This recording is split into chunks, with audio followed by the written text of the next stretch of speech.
The endlessly twisting plot of Tower of God has finally brought us to its second season.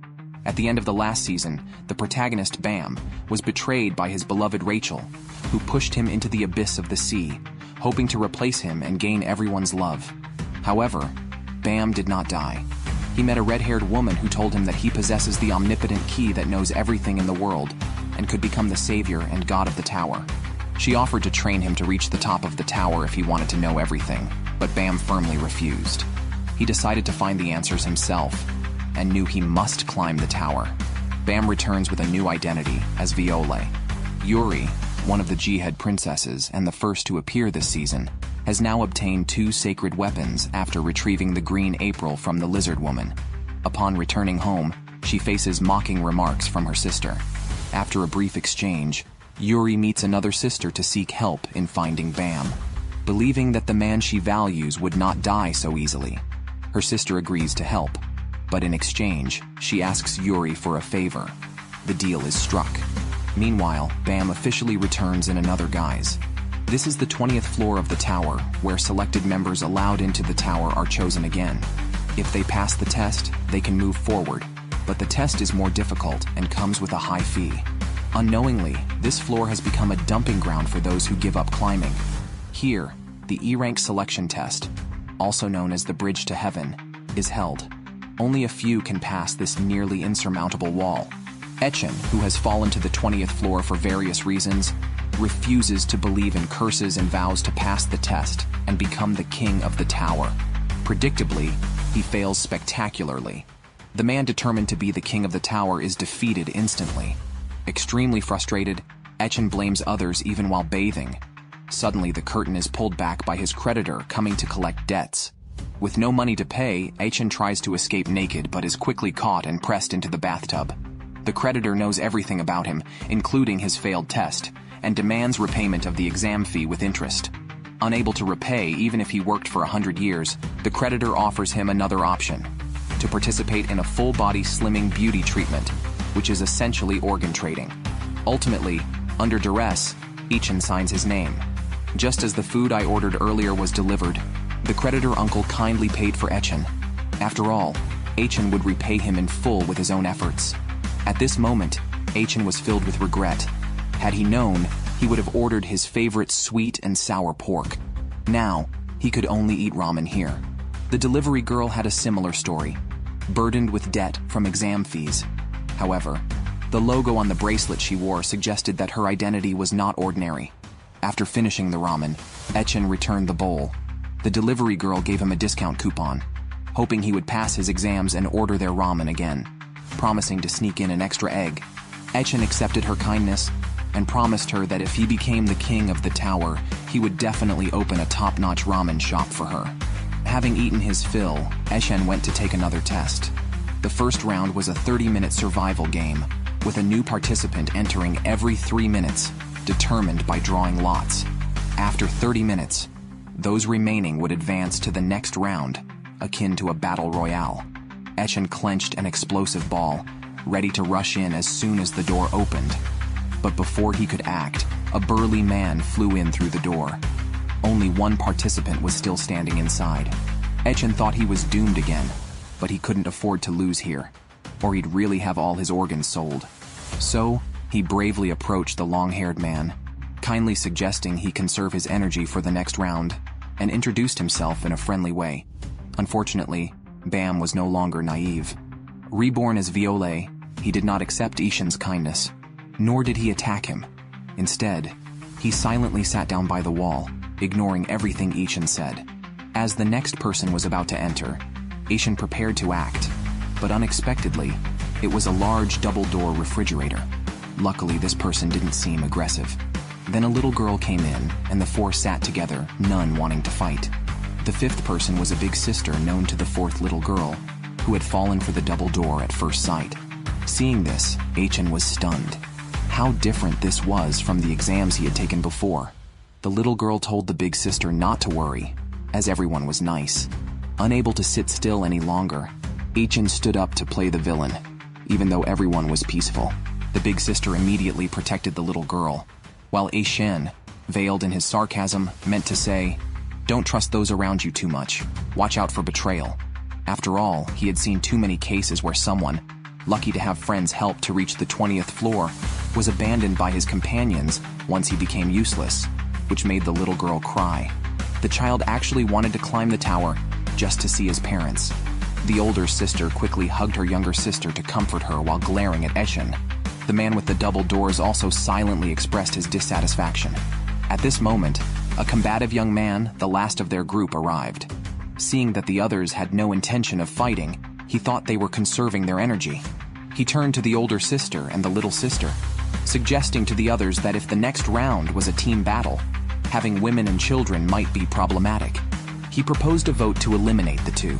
Echen immediately agreed, but said it wouldn't be them who were going out, but rather this energetic young man.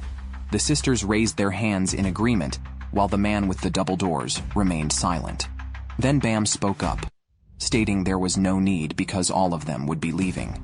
The energetic young man, feeling provoked, drew his weapon and pointed it at Bam, but Bam coolly deflected him, followed by an explosive blast that sent the young man reeling.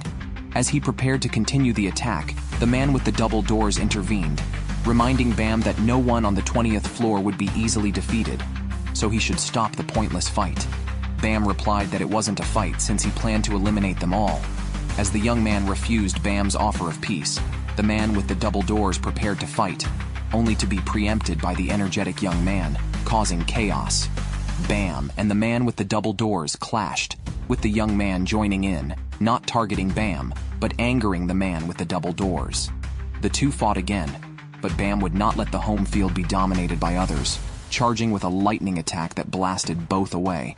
Everyone then realized that Bam was a wave controller, and his badge bore the FUG logo, a force opposing Jihad and a major criminal organization. Echen and the sisters were shocked. With 10 minutes left until the end of the first test, the energetic young man and the man with the double doors sensed danger and decided to team up. The young man said if the man with the double doors could immobilize the opponent, he could finish him off in one move. The man with the double doors charged, his massive body acting like a fortress. Bam's punches had no effect, and he was grabbed. Just then, the young man fired a light cannon from his spear, but in the next second, the man with the double doors was restrained, and Bam released divine water, not only neutralizing the light cannon, but also charging at the young man, ultimately slamming him against the wall. Next was the man with the double doors. With only 30 seconds left until the test ended, Echen shouted for the others to scatter. As long as they could last until the countdown ended, they would enter the next exam. Unexpectedly, Bam first chased after Echen, grabbing him by the collar and slamming him to the ground. Fortunately, Echen reacted quickly, rolling away to dodge a punch. As he ran, he encouraged himself, "I must reach the top of the tower!" This statement stunned Bam for 2 seconds, reminding him of someone else who had shouted about reaching the top. During this moment of distraction, Echen threw an explosive ball. Bam was hit and spat blood. A young man urged Echen to press the attack, so Echen threw another explosive ball. This time, Bam didn't dodge. However, when the smoke cleared, a red skeleton appeared on his back, protecting him. Meanwhile, the wounds on Bam's face healed quickly. Once fully recovered, the skeleton collapsed. Bam instantly dashed towards Echen, but just as he was about to pierce Echen's throat, the countdown ended. Echen's life was spared, and the remaining people entered the next exam. Bam was the first to walk into the elevator, recalling how Khun had once reached out to him. Perhaps because Echen had made the same gesture, he had spared him. Echen narrowly escaped elimination in the first exam, and went with others to the second exam venue. Unexpectedly, they were among the first to arrive. 5 of them sat together, too intimidated to talk to Bam.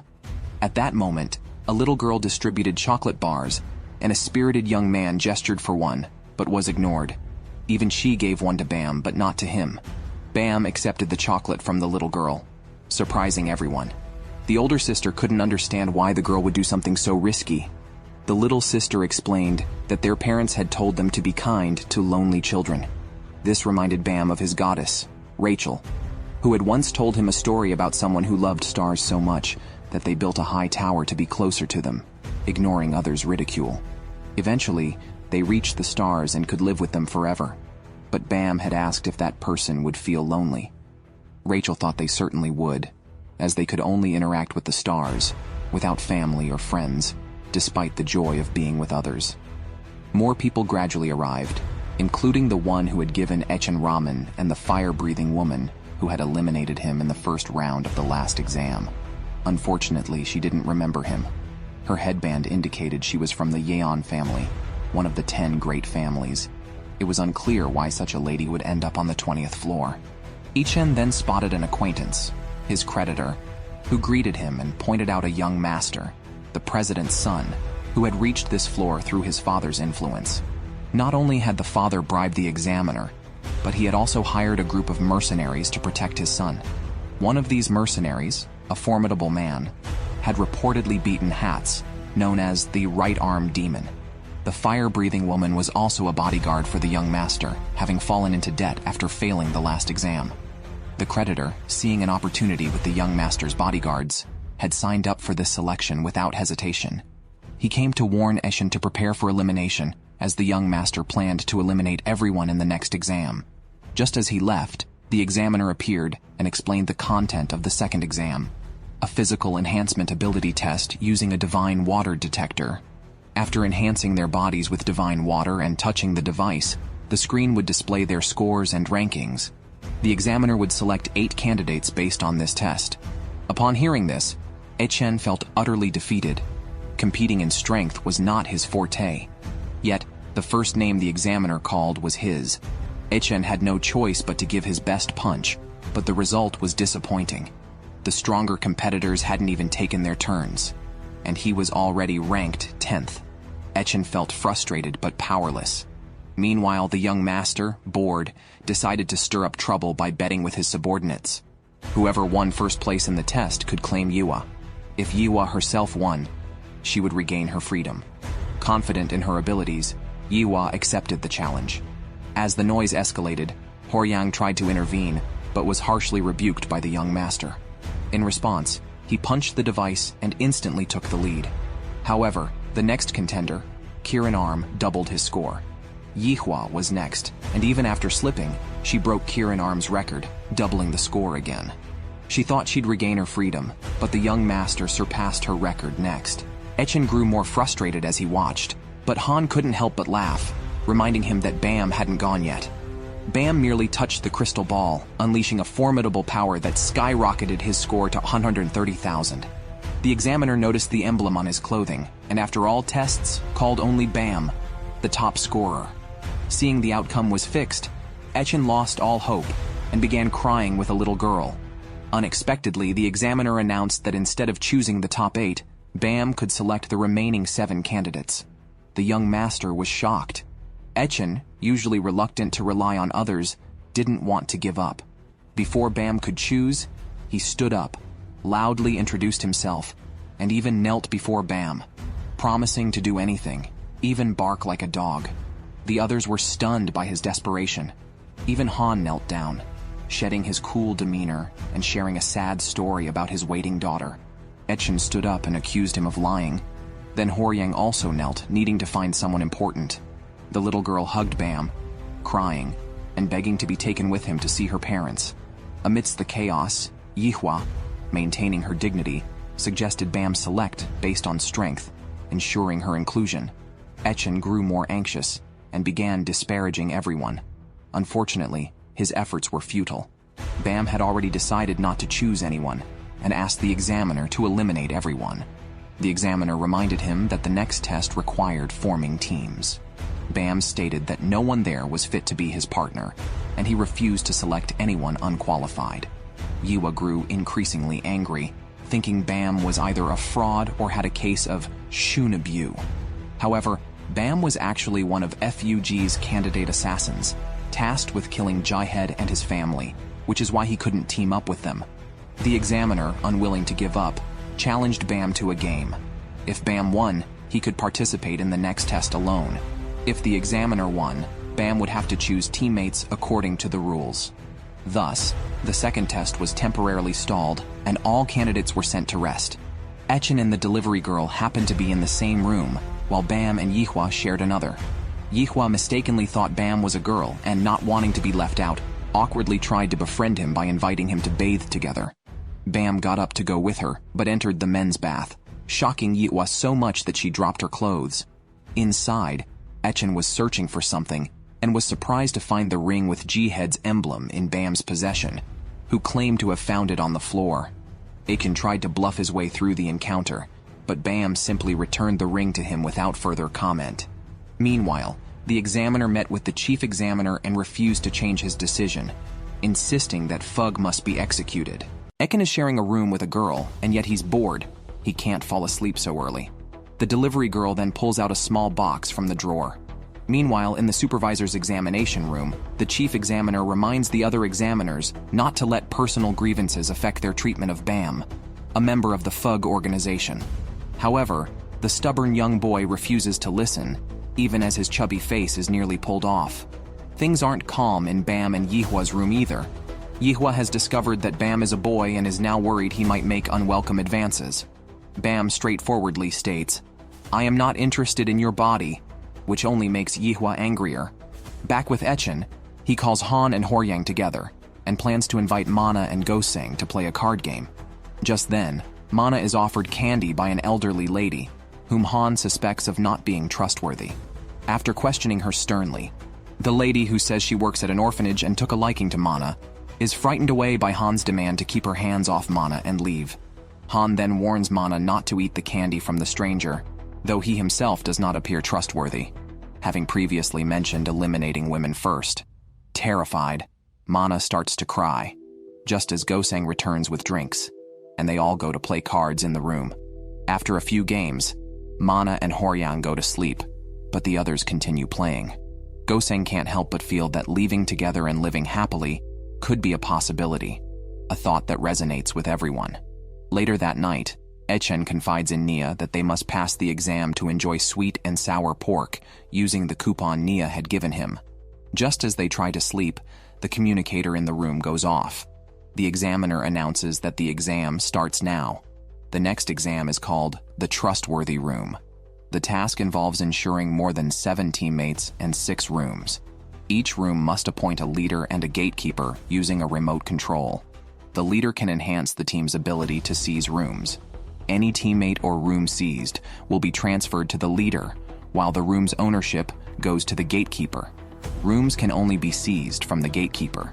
Leaders may also transfer ownership of a seized room to another teammate, appointing them as the new gatekeeper. A leader cannot also be a gatekeeper. Adding teammates and seizing rooms are controlled through the remote, which also has the functions to lock and unlock the room. It can only be used inside the room and cannot be taken outside, meaning at least one team member must always be present. Also, the 6th room must be room 608, which is Bam and Yihua's room. The team that first acquires more than 7 teammates and 6 rooms will be the winner of this exam. These are the rules for the contestants. However, Bam is an exception. His connector is in the hands of the examiner, which means his room's connector also serves as both leader and gatekeeper. If Bam wants to win, he must snatch the connector from the examiner and take the room from Yihua. However, there is another way.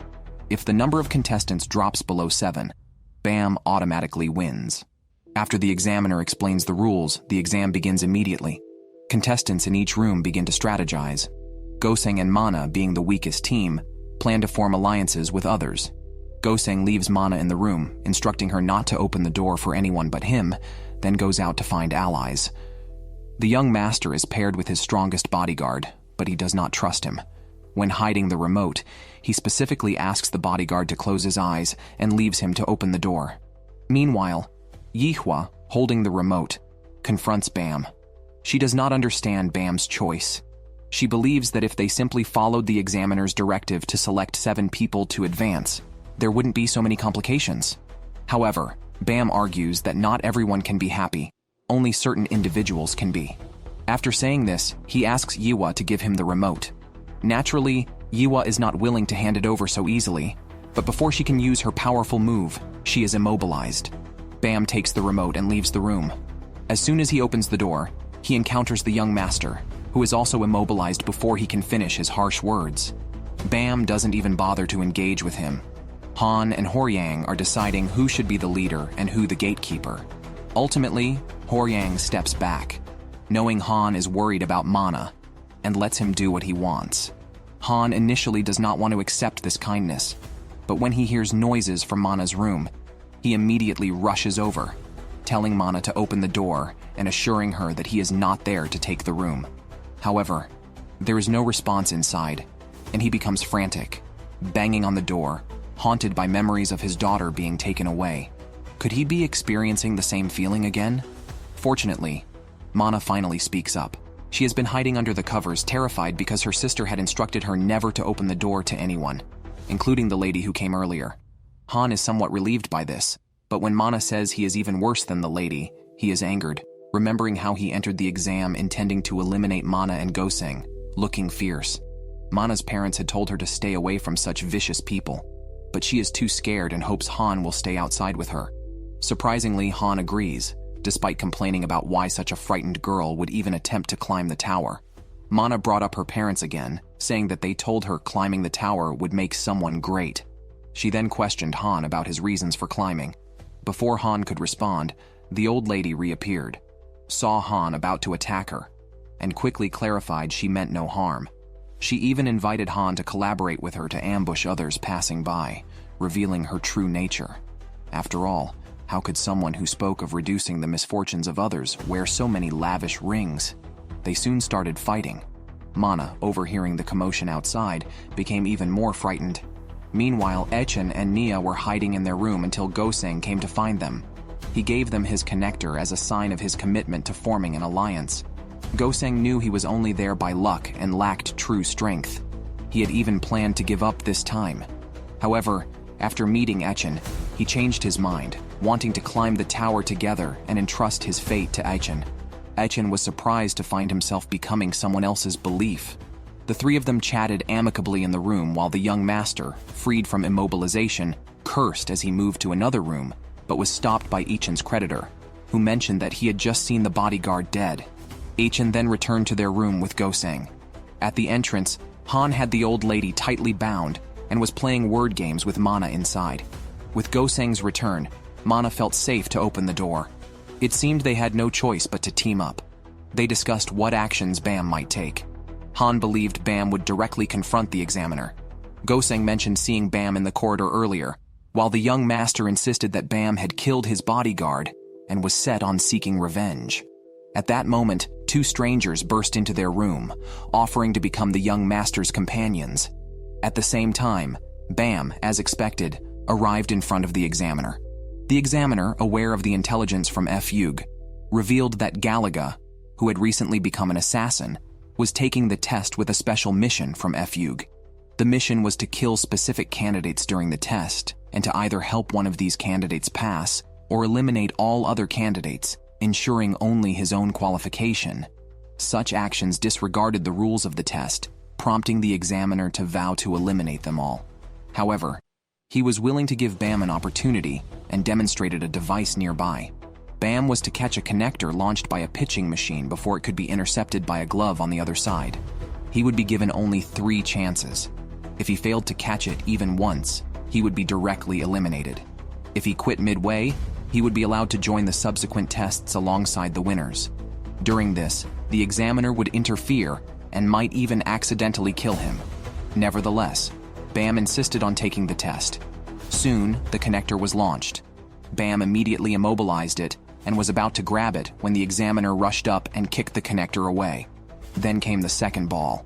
As soon as the examiner shouted, "Pitch," he took off. Bam quickly followed and managed to immobilize the examiner for a moment during his counterattack, preventing him from landing a hit. However, the examiner's strength was not to be underestimated. His powerful punch was too much for Bam to withstand, sending him flying back. Then, standing over him, the examiner said condescendingly, "It seems you trust yourself too much. Why does the junior examiner hate Fug so much?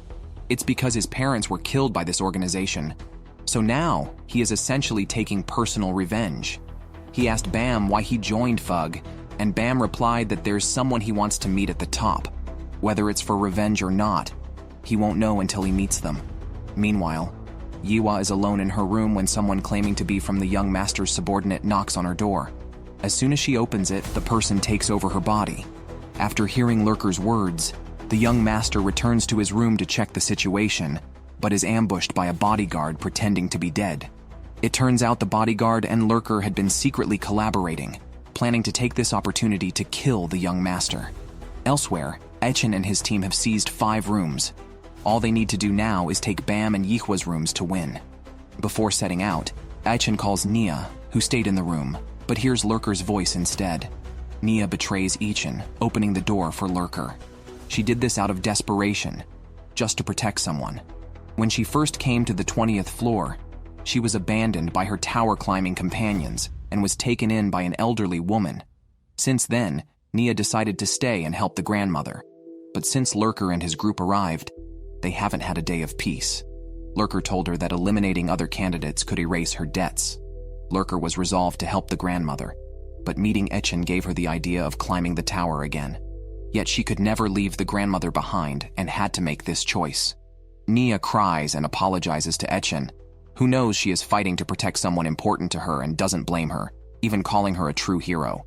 But then, Lurker says he can't pay off the debt to the shop because the young master is too annoying. He plans to kill the young master and take over himself. Nia is heartbroken, wondering what her betrayal was for. Angered, Nia rushes at Lurker, trying to take the remote control from him, not knowing that Lurker never intended to spare her life. Echen listens to the sound of a fierce beating, hearing Lurker lament, "Finally, she's dead," as only a large pool of blood remains on the room's carpet. Echen is filled with rage and hatred, vowing to kill this beast. Lurker doesn't care, considering Echen's rage as impotent fury, especially since they now have 7 companions. Soon, the young master's room will also be theirs, and Yiwa's room is already in their hands. Lurker declares from a high position, "You're finished." However, Echen seems to have thought of something and says, "It's not over yet," before running out. Horyang guesses he's going to find Bam, the demon. They should use this time to rescue the young master and disrupt Lurker's plans. At this moment, Bam was still battling the junior examiner. There was only one chance left with the last ball. As soon as the remote control was launched, the examiner sped toward it on his divine water skateboard. Mimicking him, Bam used the divine water to flip in the air and instantly reappeared in front of the examiner, throwing a punch. The examiner quickly raised his arms to block, but the next second, Bam replicated a move he had used earlier. Just as the examiner was about to be overwhelmed, he grabbed Bam's wrist, immobilizing him and moved behind him. He was about to pick up the remote control from the ground when Echen called out to him. Echen also threw an explosive ball, blasting the remote control toward himself, seizing the initiative. Echen immediately asked Bam for help, declaring himself the worst of villains, and proposed they together teach a lesson to those half-baked evils. If Bam agreed to help him, he would return the remote control. The examiner tried to snatch it, but heard Echen reveal that the guy had killed Nia. It turns out Echen too had been abandoned, initially having many companions, only to end up alone eating sweet and sour pork. Feeling lonely and scared at that time, he had finally found a companion to share the meal with, but then, tearfully, Echen asked the examiner whether the tower was built to fulfill wishes or to abandon them. Regardless, he could not let those who trample on others' lives go unpunished, even if it meant allying with demons. Echen once again invited Bam to join him. Meanwhile, the young master was being brutally beaten by a bodyguard and realized he had been betrayed. Just then, Lurker returned, holding Yiwa hostage, and ordered the bodyguard to kill the young master. Horyang intervened, knocking down another bodyguard beside Lurker. Lurker then commanded Yiwa to burn Horyang alive. Horyang resisted and was about to unleash his power when Bam rushed over, declaring his lack of interest in Yiwa's body. He then pulled a green substance from her mouth, which had been controlling her body, and destroyed it with a punch. Sensing danger, Lurker ordered the inside bodyguard to kill the young master immediately. Fortunately, just in time, Horyang stepped in, demonstrating the true power of the Kirin arm sealed in his right hand, a demon's power. Horyang annihilated the bodyguard, causing the young master to exclaim in admiration, calling him Lord Demon. Bam and Echen also caught up with Lurker. Seeing the situation turn dire, Lurker's remaining teammate immediately abandoned him.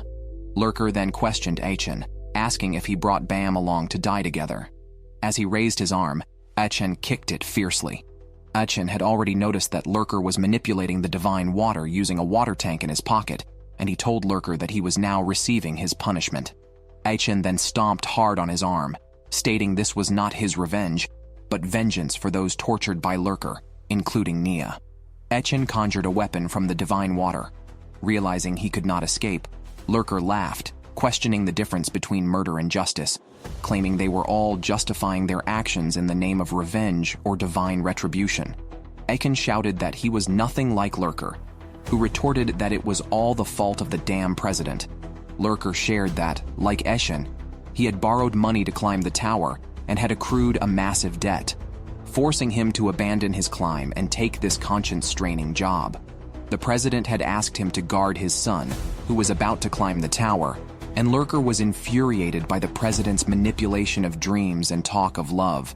But he had realized that this tower was inherently unreasonable. Kill or be killed. After hearing this, Achen became even angrier. Was it for such reasons that Lurker killed innocent Nia? Yet he ultimately could not bring himself to kill Lurker, as doing so would only perpetuate the tower's irrationality. Thus, he chose to forgive, which unexpectedly broke Lurker's composure. "Why do you forgive me?" Achen declared that he would change the tower himself, aiming to become the king of the tower and change everything that made it irrational.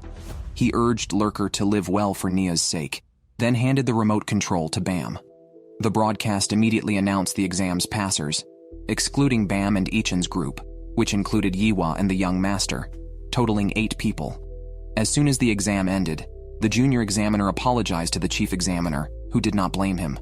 Since the boy was safe and had found companions, he treated this exam as the final one and urged them to move on quickly. He also advised the junior examiner to let go of his grudge against FUG, suggesting they could share a meal of fried chicken. After the junior examiner left, he immediately reported to the higher-ups that the prince had passed their test, as FUG wished. The exam outcome was a cause for celebration. That evening, Bam sought out Achen to ask why he had forgiven that man. Achen replied that he probably sought forgiveness himself, as he was no different from Lurker, having deceived others for the sake of climbing the tower. Achen admitted that he might kill more people in his quest to climb the tower, and his goal was not noble, merely to make the tower a place where everyone could laugh under the same roof. For this, he needed Bam's help, which Bam agreed to, adding that it was because it was the rule. The next morning, Bam looked up at the sky, where his former companions awaited him. After Bam was eliminated, Khun unexpectedly took over his wife Rachel. Before a previous exam, Khun recalled how Bam had appreciated his constant support and help in enrolling himself and Rachel. Unbeknownst to Bam, Khun had harbored similar thoughts. A few days later, Khun received news of Bam's demise during the exam. With Khun's intelligence, he naturally doubted Rachel's words. He then heard about a substitute assassin on the 20th floor who had won a duel against a skilled fighter from an unknown family. The informant, Eden, rumored to be an unrivaled speedster up to the 25th floor, had refused all team invitations.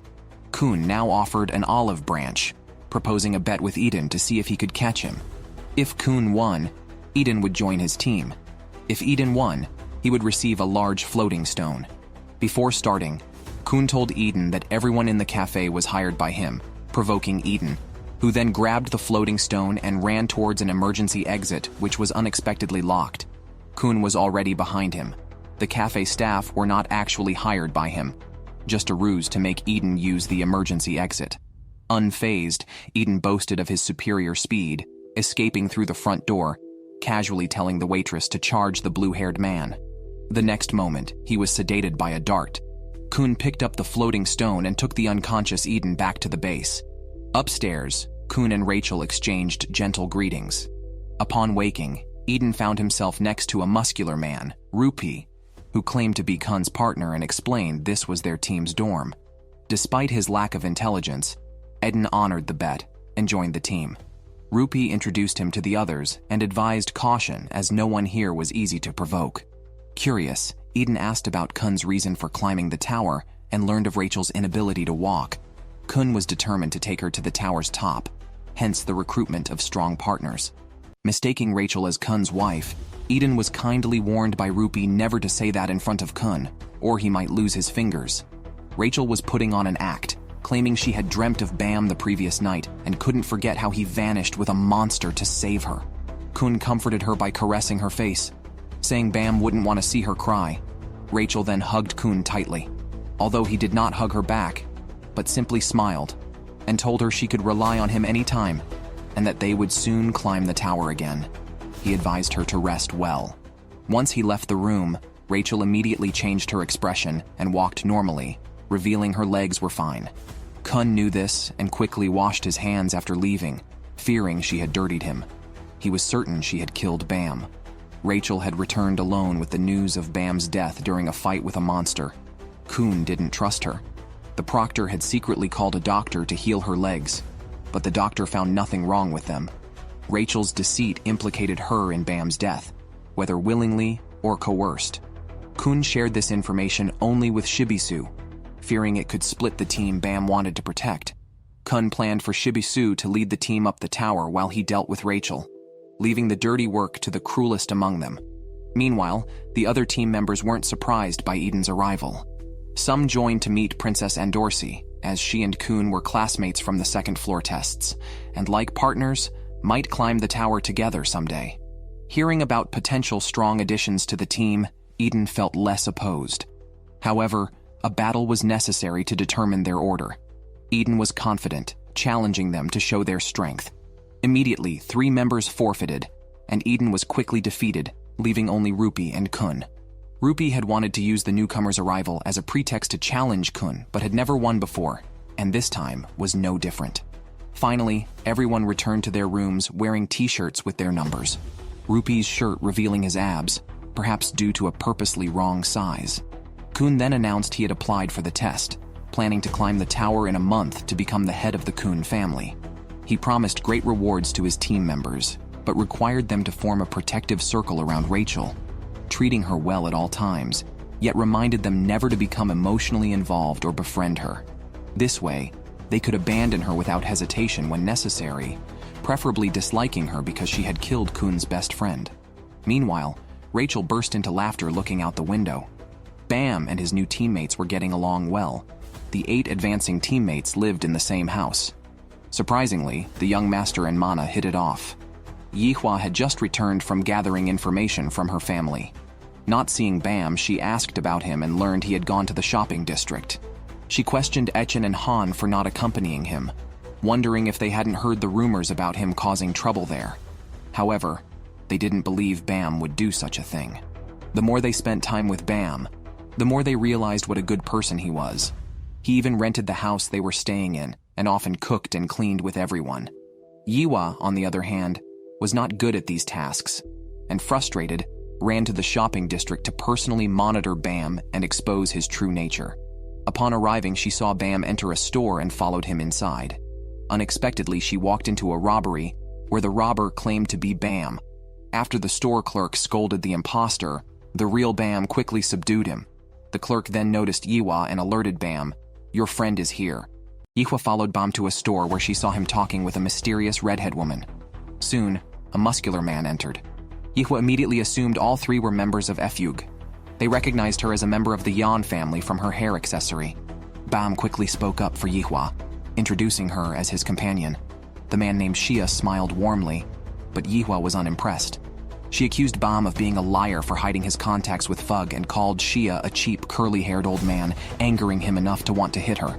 Bam knocked Yihua unconscious to avoid further conflict and took his colleagues back to the apartment to introduce everyone. Shia brought gifts, insisting they were not bad people, and revealed he was Bam's martial arts master. Concerned that Bam's gloomy nature might alienate his teammates, Echen vehemently denied it. Han noted this did not match his expectations of Fug. Yiwa warned him not to be deceived, maintaining that Fug was untrustworthy. Confused, Han asked why she didn't just leave Bam for another team if she despised Fug so much, suggesting she feared her inability to control her power being exposed. Yiwa did not deny this, but Han remarked that their team was full of defects, so it didn't matter much. Etchen was surprised to meet someone more talkative than himself in Shia, whose chatter never ceased. Suddenly realizing Bam was missing, they went to fetch him. Goseng took the opportunity to take Mana to sleep. In the end, only Etchen and Karen were left. Karen congratulated Etchen on surviving Shia, explaining that the upper levels wanted Bam to climb the tower with a team of equal strength and had sent Shia to kill his current teammates and form a new team. However, Shia chose to respect Bam's wishes and spared them. Thug planned to send Bam to kill Jihad, who had made a contract with the tower's administrator to become the king, making him unkillable by tower residents. But Bam was not from the tower. Etchen wondered why Bam would become an assassin. Perhaps he harbored hatred towards Jihad. Karen corrected him. Bam was forced into it after being pushed down by Rachel and saved by Thug, who threatened to kill all his loved ones, starting with Rachel. Despite being betrayed, Bam stood up to protect her, as Yuhan, an overseer who was secretly a Thug member, was astonished by his loyalty. Rachel had betrayed Bam of her own volition, just to climb the tower. Bam could not understand it, but even for Khun and the others, he had no choice but to embark on the path of an assassin. Hearing all this, Etchen felt angry for Bam, and Karen, though not condoning their actions, acknowledged that achieving their ideals required some wrongdoings. On the rooftop, Shia found Bam. Although both are members of Thug and bound by circumstances, Shia genuinely wished for Bam's happiness. At night, unable to sleep, Etchen also went to the rooftop to find Bam. His perception of Bam had completely changed, and he felt sorry for previously calling him a bad person. In reality, Bam was truly good-hearted. Because of this, they had to pass the next test no matter what. Unexpectedly, Yiwa also came up, prompting Etchen to switch topics and start bickering with her, which angered Yiwa enough to literally breathe fire, grilling Etchen. This woke everyone else and drew them to the rooftop, filling it with laughter and chatter. Shia quietly watched them, noticing someone watching from another building. The next day was the day of their test. The organizers had arranged an airship, indicating the test location was at sea. As they spoke, the airship began to shake violently as a massive creature known as the god sea fish, revered by those on the 21st floor, emerged from the sea. The test involved entering the fish and retrieving a gem-like flower. Success meant passing the test. The god sea fish had 2 respiratory holes, one on its back and another on its belly, so Bam's team split up to enter through these openings. However, the fish turned over every 30 minutes, requiring them to time their actions carefully. Bam, Yihua, Horyang, and the young master were in one group. They started off poorly when their engine failed. Yihua, frustrated, burned the steering wheel in anger. Just then, the fish began to turn over, causing the young master to panic and urging Yiwa to quickly use her invincible fire to find a solution. The 4 stood dumbfounded on the small boat as the fish rolled over, crushing them beneath. Meanwhile, Etchen's group of 4 entered the fish smoothly, unsure of where the gem-like flower was. Ahead, they saw a series of rings that seemed to require jumping through. Before they could decide how to proceed, a pink creature with a flower-like gem on its back rushed by. Etchen immediately gave chase, while Goseng supported from below, trapping the creature with twin divine fires.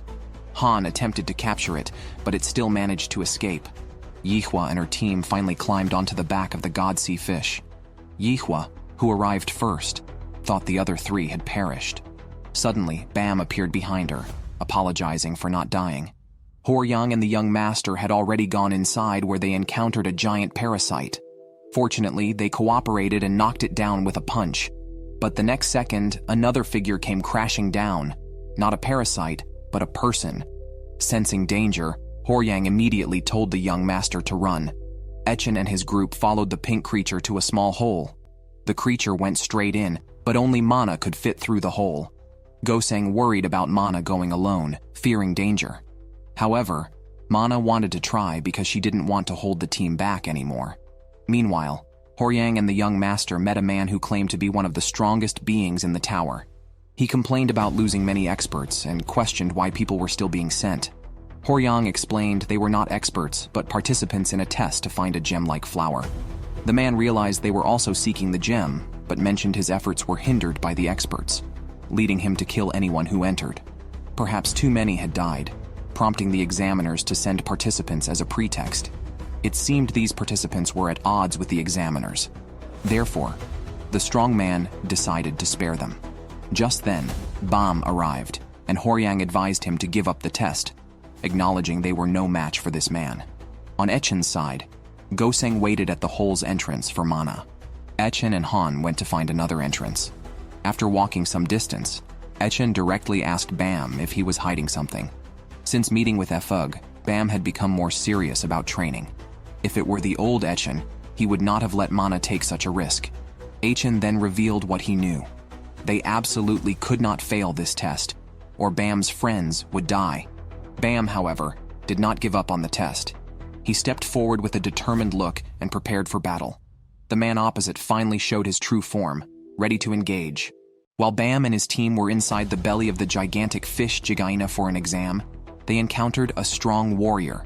Despite the challenge, Bam refused to give up the opportunity. Horyang took the young master and left first. The warrior proposed a game to Bam. The gem, Jigaina's flower, was located above them.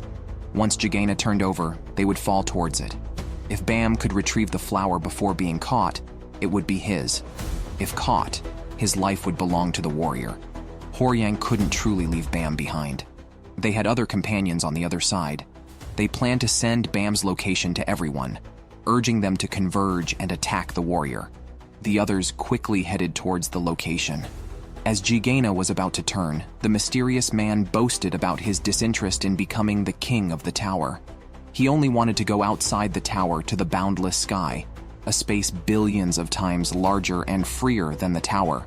However, Bam was uninterested in these claims. He would fight anyone threatening his dear ones. As Jigaina flipped, Bam and the mysterious man also turned.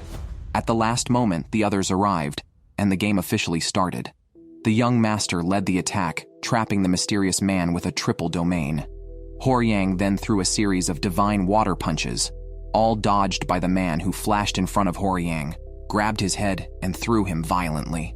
Horyang was defenseless. Yiwa, Han, and Echen joined forces, sending fire, lightning, and bombs. The mysterious man emerged from the thick smoke unscathed. As Bam continued to fall, facing the diving opponent, he readied his divine water. Just as they were about to clash, Mana, chasing a pink creature, appeared between them. Everyone's hearts tightened. Bam immediately withdrew, protecting Mana with his body. Ignoring the pursuit of Jigaina's flower, Mana, covered in blood, desperately called Bam's name.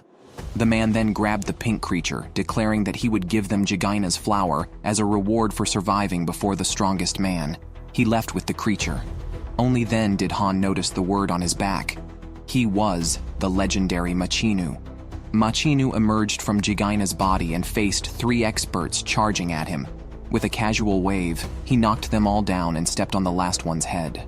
He revealed that they were Jigaina's children, nourished by the flowers they kept harvesting to maintain their scarcity on the 21st floor. Deciding to take the child with him, Machinu predicted that the seas would soon be full of Jigaina, and the flowers would lose their value.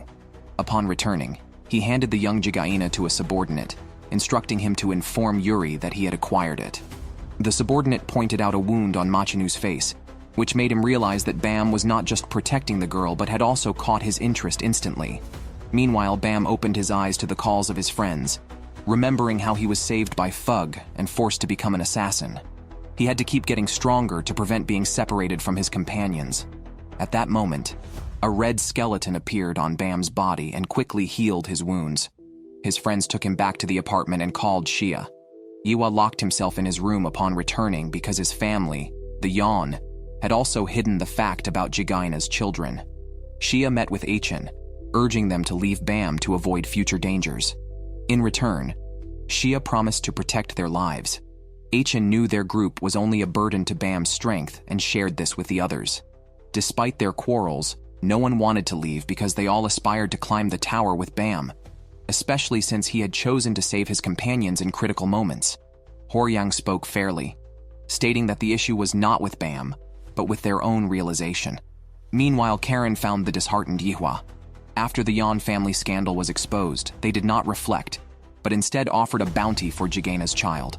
Yihua could not accept the dark side of her family. and was even less able to correct them.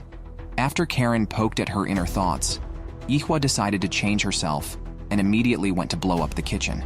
She ended up making several burnt dishes and almost blew up the kitchen.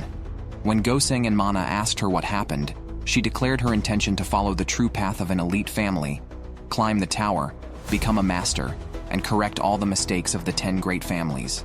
To prove her resolve, she decided to take over cooking duties, which brought Mana to tears, as she did not want to eat such food. When Horyang and the others returned, they witnessed this scene. Even Han was petrified upon hearing that Yihua was cooking. Watching the noisy group, Echen couldn't bear to leave. He went to the rooftop at night to find Xia, gave him a lollipop instead of a cigarette, and expressed their decision to follow their own path and take Bam with them. After he left, Xia stuffed the lollipop into his mouth and let Galaga come out. This person was his disciple, and with an administrator watching, they changed locations to talk. Galaga first expressed his confusion about why they didn't eliminate those who could hinder their plans and help Bam form a new team. He even thought his master was being emotional, which infuriated Xia. After all, Xia had abandoned his family for Fug. Moreover, more friends for Bam meant more hostages.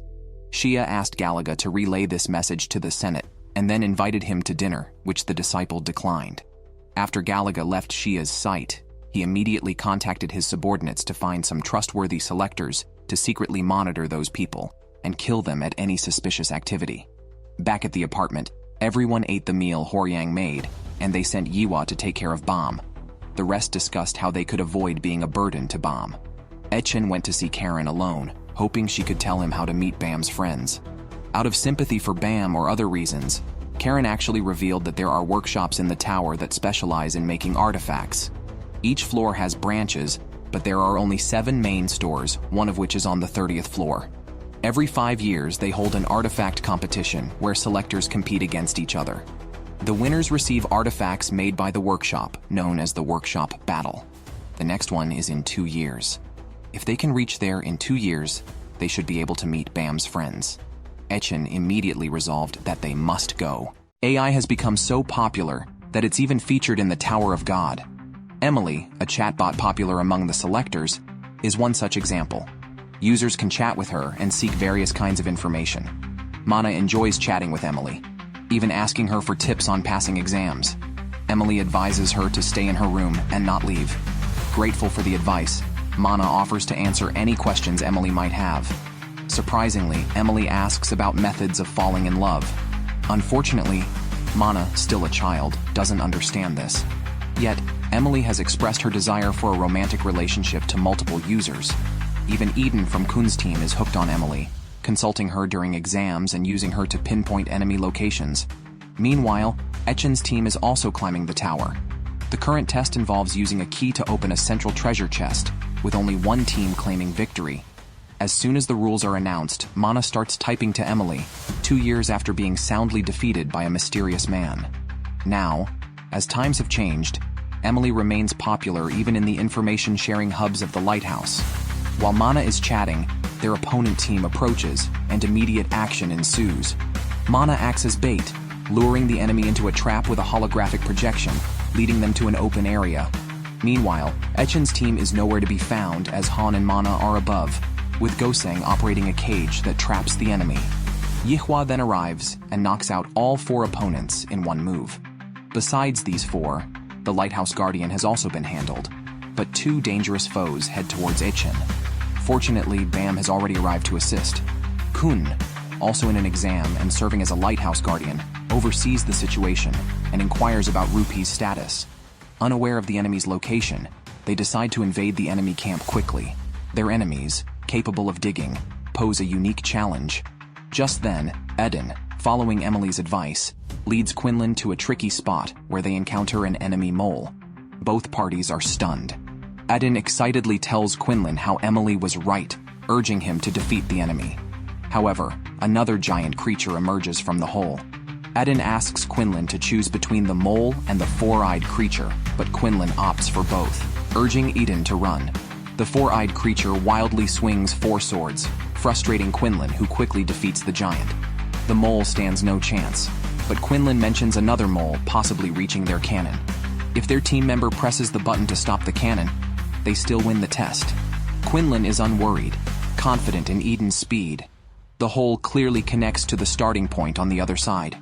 So, Eden immediately entered the hole to head towards the enemy's cannon. Although he isn't good at much, his speed is unmatched by anyone. As Quinlan was speaking, the announcement came that Team A's cannon had been captured. It was Khun's team that won. But afterward, Khun still confronted Eden, questioning why he acted on his own based on advice from a chatbot. Eden then explained how amazing Emily is, mentioning she had even located someone thought to have been dead for hundreds of years. Despite this, Khun severely reprimanded him. Eden was just being hopeful, thinking that even if he made a mistake, his teammates would cover for him. After Khun's words, Eden realized his error and voluntarily asked Khun to keep his phone, resolving to no longer depend on Emily. Just as he walked out, he encountered Rachel, who immediately began to stir trouble and praised Eden's irreplaceable role in the team. She expressed envy of Mr. Eden's abilities and hoped he could be her legs. Meanwhile, Echen was desperately running away from a redhead who was chasing him, calling him "my little chick." The redhead didn't know Echen had the key. He chased Echen because he resembled a chick he once raised. When Echen saw the redhead's back turn towards the central treasure chest, he decided to make a last-ditch effort and dashed out of the bushes to insert the key. The next second, another enemy pulled him away. The redhead, feeling betrayed by Echen, released a burst of flames in anger. With limited abilities, Echen could only try to buy time by pretending to be the chick, convincing the redhead that his chick hadn't died and was right in front of him. The redhead was actually fooled. Just as Echen was about to use the redhead as a hostage, the redhead remembered something important. He had roasted the chick himself because he wanted to make roast chicken and wanted to do so again. He then threw 2 balls of fire at Echen. Thankfully, Bam arrived just in time, and Echen immediately sought protection. The redhead, seeing Bam, became even more aggressive, but was no match for him. Bam could control 5 balls of divine water and quickly overwhelmed him. Yihua and the others also arrived, leaving only one enemy capable of fighting, who unexpectedly surrendered and returned the key. However, he didn't believe he would lose to Bam and provocatively challenged Bam to a duel. If he won, Bam's team would have to forfeit the exam. Bam naturally declined without hesitation, not wanting to engage in pointless fighting. The old brother could only leave a few mocking words before taking the redhead and leaving. Echen cursed at their retreating figures, but thankfully they eventually won the exam. Surprisingly, the prize was just a few packs of dried squid. Mana took a pack and handed it to Han, their relationship resembling that of father and daughter. Echen is still furious. It seems they have become greedier now. 2 years ago they were grateful just to pass the 20th floor, but now they aim to keep ascending. With the workshop battle a few months away, Echen wants to reach the 30th floor beforehand and compete with others for items, hoping to win them. Meanwhile, Khun has to provide bedtime soothing services for Rachel at night. Though he changes his demeanor as soon as he leaves the room, he happened to see a message from Emily on Eden's phone asking how he was doing today. Khun picked up the phone and asked Emily a question. "Is Mr. Bam still alive?" Emily's answer was, "He is still alive." At the same time, a person nicknamed Traveler firmly believes Emily is human and has already planned to find her. Emily's response to him was, "I love you too. Emily must indeed be human." Khun finally learns that Bam is still alive. He immediately asks Emily where Bam is, but she doesn't know. Khun then asks her how she found out, to which Emily playfully asks if he's curious and sends a teasing emoji. This makes Khun suspect someone is playing a prank. Yet, who would do such a thing, or is Emily actually telling the truth? Hope stirs in his heart. Meanwhile, his teammate contacts him to report on the right arm demon investigation he requested. The suspect appeared in a photo uploaded to a platform and is now on the 28th floor. Khun decides to go and capture him. On the other side, Echen and his group also see the photo. He thinks the person looks like Horyang, who suddenly names the person in the photo as Kasalu. It turns out they are old acquaintances, both abandoned children from the Middle Zone, born in the same facility. Only the authorized family's experts in the Middle Zone could have children. Others' offspring were abandoned. Horyang and Kasalu were sold as experimental materials for a workshop, subjected to human weapon experiments. They grew up there, meeting during that time. Kasalu, lively and confident, encouraged the introverted Horyang. They were closer than brothers. A young female teacher, a research assistant from the workshop responsible for their language education, showed them rare kindness and treated them like humans. She even gave them their names and became their first love. Unfortunately, their happiness was short-lived, as they were soon used as experimental materials and subjected to inhumane modifications. They were introduced to the workshop's lead researcher upon entering the device, who made them feel proud as only they, among nearly 100,000, were privileged to become living activation weapons. These weapons, integrated with the essence of the soul itself, were to be directly merged with living beings due to the limitations of weapons alone. The lead researcher implanted the demonic entity into both Horyang and Kasalu as he activated the device, causing them immense pain at 100,000 volts. They fell unconscious repeatedly and awoke in pain, eventually realizing their bodies had partly transformed into the integrated demons, gaining immense power but altering their minds and bodies. Their beloved teacher never appeared again. After the experiments, they remained in the facility, enduring daily agony until Horyang awoke one cold day to find he was being moved. It was then he first saw the ceiling of the tower, greeted by cold snowflakes, and realized the world held such beauty, sparking his determination to survive at any cost. Then he met the true master of the tower. After waking up again, he found himself inside the tower and had become a selected contestant. He climbed the tower relying on his strength, and people began to call him the right-arm demon out of fear. However, Horyang felt guilty about gaining power by sacrificing others and stopped climbing at the 20th floor. He then heard about someone on the 20th floor who looked like him and claimed to be the right-arm demon, but actually used his left arm. It was indeed Kasalu. Hearing this, Achen thought he had guessed what Horyang wanted to say and suggested they meet Kasalu since they were all now on the 28th floor. Before Horyang could respond, the group had already decided to set off the next day. Bam remained silent, reminded of his former companion Rachel. At that moment, Yihua brought a tray of charcoal, offering it as a midnight snack. It was actually painstakingly made rice balls with different flavors. Mana and the young master pretended to be asleep in fright, leaving the adults to reluctantly show their support. Bam got one, and it even contained a black takoyaki. Seeing everyone's pained yet helpless expressions, Bam couldn't help but smile. Echen captured this brief moment. Bam had indeed smiled. Bam went to the rooftop to find Horyang, who was indeed waiting for him. They got straight to the point with Horyang confessing that he decided to follow Bam because of the red skeleton he saw on him and wanted to know its true identity, suspecting Bam might be a living activation weapon like himself. He pressed Bam to reveal the truth, threatening to use force if he didn't speak, summoning the right-arm demon and swinging punches at Bam, even though they were teammates. Horyang needed to know the truth for the children sacrificed in the experiments. Moved by these words, Bam stood there making no attempt to dodge. Naturally, Horyang couldn't truly hit him.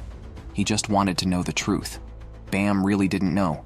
He only told Horyang what he knew. 7 years ago, he joined Fug. Shia said he could learn the way to become a god, to wield power that could change the world, or to forsake everything and follow his own path. Of course, they only gave Bam a part of that power. Later, Bam felt like he was sinking into the deep sea, and suddenly, a red light appeared before him, followed by severe pain in his body. Then he lost consciousness. When he woke up again, that thing was inside him. He didn't know how it related to Horyang's experiments, only that Fug had hidden the red light in the testing layer. After hearing Horyang's story, he felt some similarities with his own experiences. However, neither the destiny given to him nor this power was his choice. What he truly wanted was something he once had in his hands. Horyang completely let down his guard. In fact, he had already seen clearly that Bam was not the type to sacrifice others for power. They were all just victims. Thus, he wished that Bam would find what he truly wanted, then shouldered his backpack, ready to leave alone, even knowing it might be a trap. He didn't want to involve his companions. After entering the tower, the people Horyang met were no different from those in the workshop. They treated him as a monster while coveting his power, until he met Bam and the others, who genuinely treated him as a friend and family. Bam wanted to stop him, but Horyang disappeared in a puff of smoke. However, Bam didn't tell the others about Horyang leaving alone. Meanwhile, Khun and the others were also ready to depart. Suddenly, the team's chick came down with bird flu and had to stay at the base. The black brother volunteered to stay and take care of it, while Eden needed to look after Rachel. Ultimately, it was decided that Khun, Quinlan, and Rupi would go to hunt the demon. AG finally visited Rin's house as he wished. Rin first gave him a tour. After the tour, AG noticed that the junior high school girl still used formal language with him, so he told her not to be so formal. However, Rin was still not quite used to it. AG then joked about thinking of a punishment game, but said that could wait. What he really wanted to do was visit Rin's room, but Rin wouldn't allow it. Soon it was almost noon, and they decided to cook together. While cooking, Rin mentioned using formal language again, and when AG noticed, she tried to divert attention by complimenting his food presentation. AG blushed, saying he imagined himself as Rin's husband, and Rin naturally played along as a good wife. They playfully acted like a newly married couple.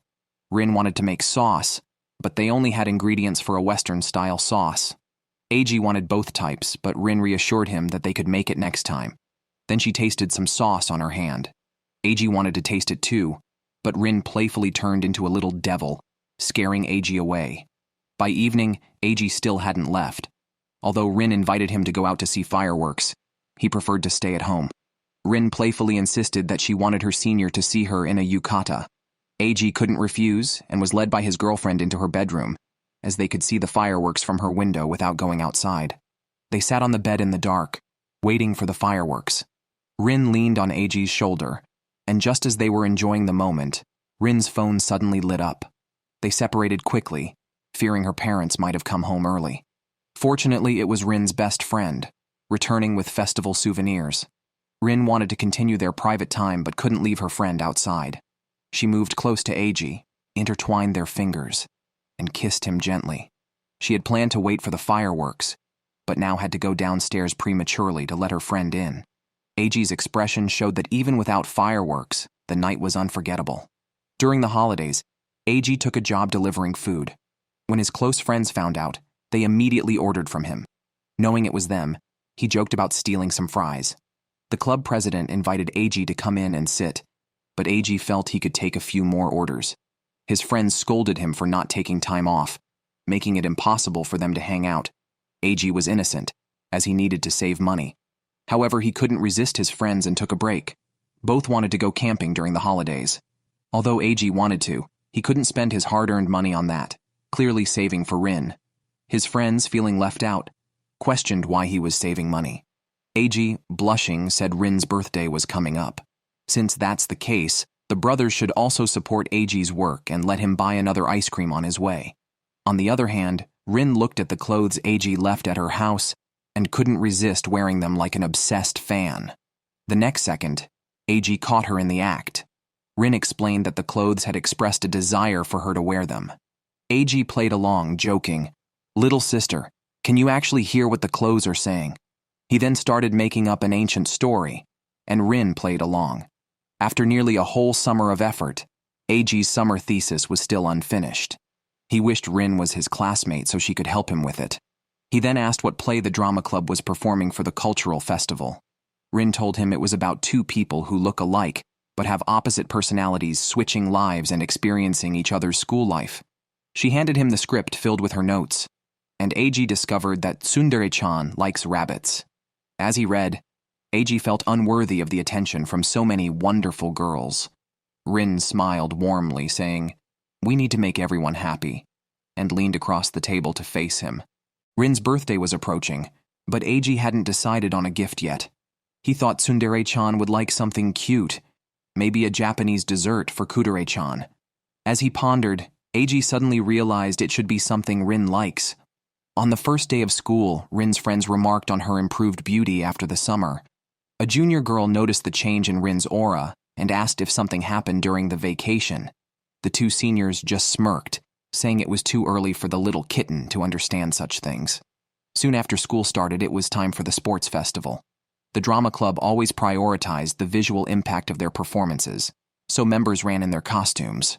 Rin was dressed as a knight, and the junior as a fragile youth, who immediately captured the hearts of Rin's friends. The final event was a mixed-gender costume relay. Students ran vigorously in various costumes. Rin took the baton smoothly from a teammate, but tripped due to her high heels. She decided to run barefoot and quickly surpassed others with her impressive form, earning admiration from the junior, who then took the baton. Remembering another senior's comment that a fragile youth couldn't run, she immediately played the part, staggering forward and quickly getting overtaken by others, eventually collapsing on the track. Rin rushed over, only to find the junior laughing and asking how her portrayal of the fragile youth was. Rin was both amused and speechless. On Rin's birthday, Eiji gave her a bracelet and personally fastened it on her wrist after careful consideration. Rin immediately hugged him, promising to cherish it for a lifetime.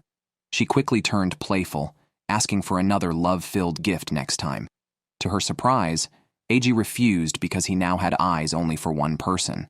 Thinking she was being rejected, Rin was shocked until Eiji mentioned he would no longer be swayed by her playful or devilish sides. This revelation broke her defenses, unaware that Eiji was referring to her true self. Immediately played the part, staggering forward and quickly getting overtaken by others, eventually collapsing on the track. Rin rushed over, only to find the junior laughing and asking how her portrayal of the fragile youth was. Rin was both amused and speechless.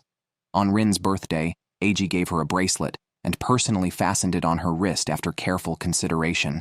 Rin immediately hugged him, promising to cherish it for a lifetime. She quickly turned playful, asking for another love-filled gift next time.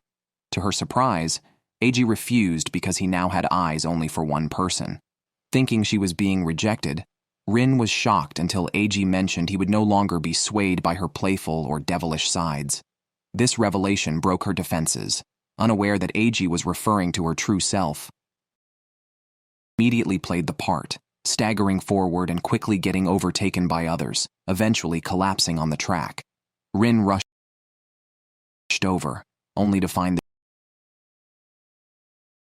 the junior laughing and asking how her portrayal of the fragile Khun saw the message, "You've been trapped," on the lighthouse display and heard the commotion inside, guessing that Rupi and Quinlan were already fighting. Meanwhile, Bam and the rabbit-eared girl were rushing over, while Horyang was digging through rubble to find Kasalu, whom Quinlan told not to waste his energy on as he was surely unable to stand. Angered, Horyang unleashed the demon residing in his right arm, clenched his fist, and charged.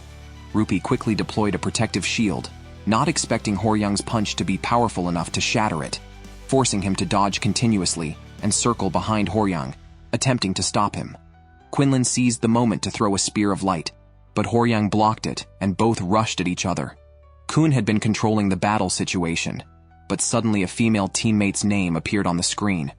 Meanwhile, Rupi was pushed back by Horyang, expecting a punch that stopped right before his nose because a red fist had pierced Horyang first. Surprisingly, it was his close friend Kasalu. Horyang, in disbelief and before he could question, fell into a pool of blood. Rupi and Quinlan were shocked by this sudden turn of events. Just then, Bam arrived with the rabbit-eared girl, mistakenly assuming they had killed their friend, their tone filled with anger. The girl then declared Horyang's death and provocatively claimed she saw through the lighthouse that it was their doing. Rupi tried to explain but couldn't, and Bam attacked without hesitation, unleashing 3 streams of divine water, while the girl used the lighthouse to block Quinlan's sneak attack. Rupi became cautious, recognizing that one was a wave controller and the other a lighthouse keeper, capable of controlling multiple streams of divine water. Unbeknownst to them, Bam could release more than just 3 streams. They decided to eliminate the lighthouse keeper first, rushing towards Bam. Rupi distracted Bam while Quinlan attacked the platform. Unexpectedly, 2 more streams of divine water appeared behind Bam, easily handling both attackers, showcasing strength beyond an E-rank participant's level. Rupi and Quinlan, already exhausted, aimed for a quick resolution.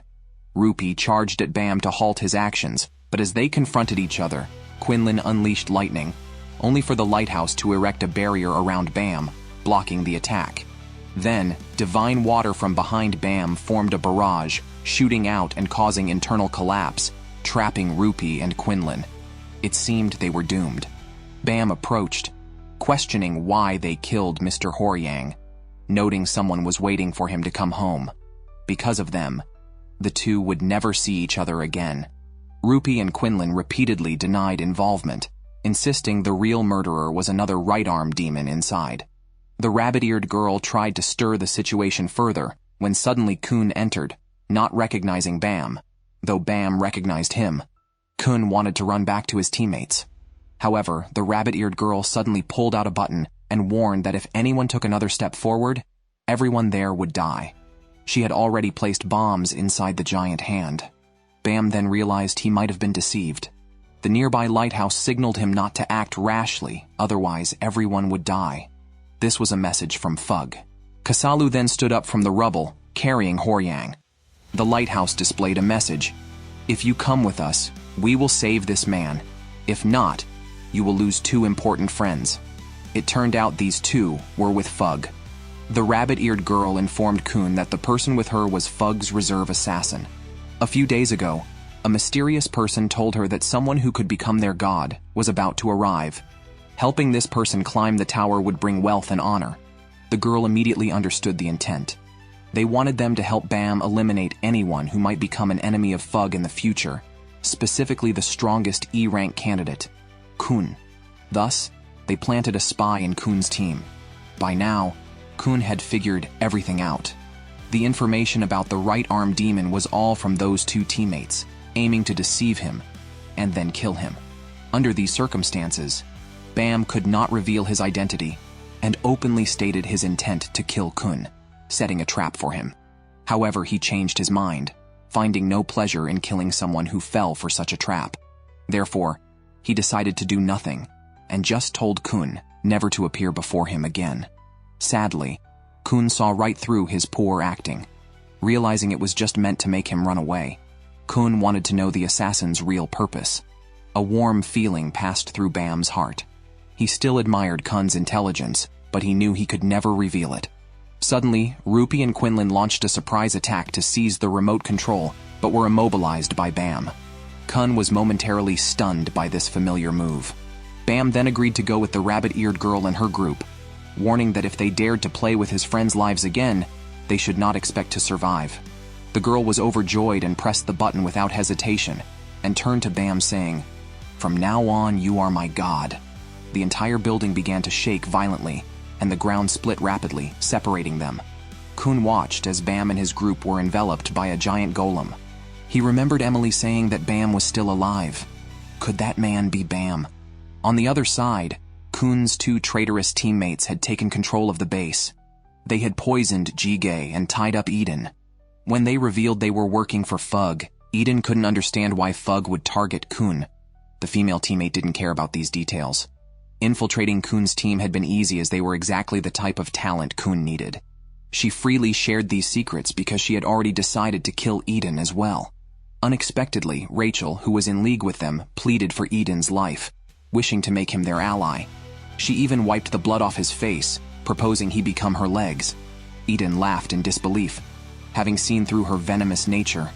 It was she who had commissioned Fug to kill Khun. Furious, Eden cursed at Rachel.